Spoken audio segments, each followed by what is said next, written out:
നമ്മൾ MLM പോലെയുള്ള പല കാര്യങ്ങളെ കുറിച്ച് പല തട്ടിപ്പുകളെ കുറിച്ച് പണ്ട് കേട്ടിട്ടുണ്ട് അല്ല. അതായത് ഈ കാലിലൊരാള് നിങ്ങൾ നിങ്ങളുടെ പൈസ ഇൻവെസ്റ്റ് ചെയ്യുന്നു, ആ പൈസ ഇൻവെസ്റ്റ് ചെയ്തത് നിങ്ങൾക്ക് കുറച്ച് നാൾ കഴിഞ്ഞിട്ട് തിരിച്ച് ഇരട്ടിയായിട്ട് കിട്ടുന്നു. ഇങ്ങനെയുള്ളത് ഞാൻ പണ്ട് വർഷങ്ങൾക്ക് മുന്നേ പ്രാക്ടീസ് ചെയ്തപ്പോൾ വളരെ ഇൻട്രസ്റ്റിംഗ് ആയിട്ടുള്ള ഒരാളുടെ കഥ എനിക്ക് പറയാനുണ്ട്.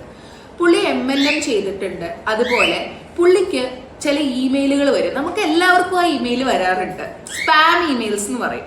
അതായത് നിങ്ങൾ ലക്ഷക്കണക്കിന് രൂപ നിങ്ങൾക്ക് അടിച്ചിട്ടുണ്ട്, നിങ്ങൾ ഈ ഇമെയിലിൽ അതിൽ റിയാക്ട് ചെയ്ത് കഴിഞ്ഞാൽ, അല്ലെങ്കിൽ നിങ്ങളുടെ ഫോണിന്റെ OTP വന്നു കഴിഞ്ഞാൽ നിങ്ങൾക്ക് ഇത്ര പൈസ കിട്ടും, അല്ലെങ്കിൽ പല രീതിയിലുള്ള എന്താ പറയുക പലതരത്തിലുള്ള കാര്യങ്ങൾ. അതായത് നിങ്ങൾ ഒരു എന്താ പറയുക നമ്മുടെ ഡിജിറ്റൽ അറസ്റ്റ് എന്നൊക്കെ പറഞ്ഞ പോലെ.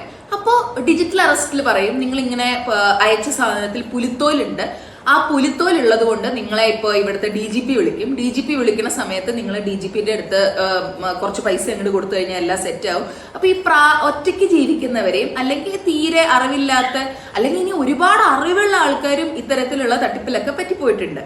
അപ്പോ ഇതില് പ്രോബ്ലം ഗാംബ്ലിംഗ് അല്ലെങ്കിൽ ഒരു എന്താ പറയുക കമ്പൽസീവ് ഗാംബ്ലിംഗ്, രണ്ട് കാറ്റഗറി ഉണ്ട്.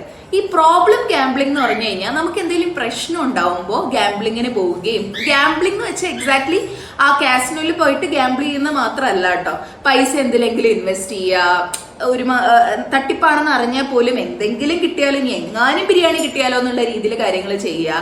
മറ്റേത് കമ്പൽസീവ് ഗാംബ്ലിംഗ് എന്ന് പറഞ്ഞൊരു കണ്ടീഷൻ ഉണ്ട്. OCD പോലെ നമുക്കറിയാം നമുക്ക് പൈസ ഇൻവെസ്റ്റ് ചെയ്യരുത്, പക്ഷെ നമ്മുടെ കൈ അറിയാതെ പോയി ഇൻവെസ്റ്റ് ചെയ്യും. ചിലരുടെ കൈ ഓട്ടക്കൈയാന്നൊക്കെ പറയണ പോലെ. അപ്പോൾ ഇങ്ങനെയുള്ളതും ഒരു തരത്തിലുള്ള ബിഹേവിയറൽ അഡിക്ഷൻ ആണ്. നിങ്ങൾക്ക് അറിയാവുന്ന ആരെങ്കിലും ഇങ്ങനെ പൈസ കൊണ്ടേ കളഞ്ഞിട്ടുണ്ട്, അല്ലെങ്കിൽ നിങ്ങളുടെ കുടുംബത്തിൽ ആരെങ്കിലും സിനിമ പിടിക്കാൻ പോവുക, ഒരു ഐഡിയ ഇല്ല, നമ്മുടെ എന്താ പറയുക ചിന്താവിഷ്ടിയ ശ്യാമളിൽ പറയണ പോലെ അറിയാത്ത പണി ചെയ്ത് പുതിയ പുതിയ ബിസിനസ് പ്ലാനുകൾ, എന്നാൽ ഒരു ഡയറക്ഷൻ ഇല്ല, ഒന്നുമില്ല, ഇങ്ങനെ പൈസ കളഞ്ഞിട്ടുള്ള ആരെങ്കിലും ഉണ്ടെങ്കിൽ ശരിക്കും അവർക്ക് ട്രീറ്റ്മെന്റ് വേണം. കാരണം എന്താണെന്ന് വെച്ച് കഴിഞ്ഞാൽ മദ്യപാനം പോലെയുള്ള ഒരു കണ്ടീഷനാണ്, അതൊരു മെന്റൽ ഹെൽത്ത് കണ്ടീഷൻ തന്നെയാണ്. അത് ഒരു തരം നിർത്താൻ പറ്റാത്ത രീതിയിൽ പിന്നെയും ചെയ്യാന്നുള്ളത്. അതിന് രണ്ട് ടൈപ്പാണ്. ഒന്നൊരു പ്രശ്നം വരുമ്പോൾ ഇമോഷണലി അൺസ്റ്റേബിൾ ആകുമ്പോൾ ചെയ്യുന്നത്, മറ്റേതെന്ന് പറയുന്നത് നമ്മൾ പോയി ഷോപ്പ് ചെയ്ത് കഴിഞ്ഞാൽ സമാധാനം വരും, ഫുഡ് കഴിച്ചു കഴിഞ്ഞാൽ സമാധാനം വരും. ശരിക്കും ഷോപ്പ് ചെയ്താലും ഫുഡ് കഴിച്ചാലും കുറച്ച് നേരത്തേക്കുള്ള സന്തോഷമല്ലേ നമുക്ക് കിട്ടുള്ളൂ. നമ്മൾ സ്റ്റേബിൾ ആയിട്ട് എങ്ങനെയാണ് ഇമോഷൻസ് റെഗുലേറ്റ് ചെയ്യേണ്ടതെന്ന് ഇത്തരക്കാരെല്ലാവരും പഠിക്കേണ്ടതാണ്. Doctor Gayathri Menon, doctor Gayathri's wellness space.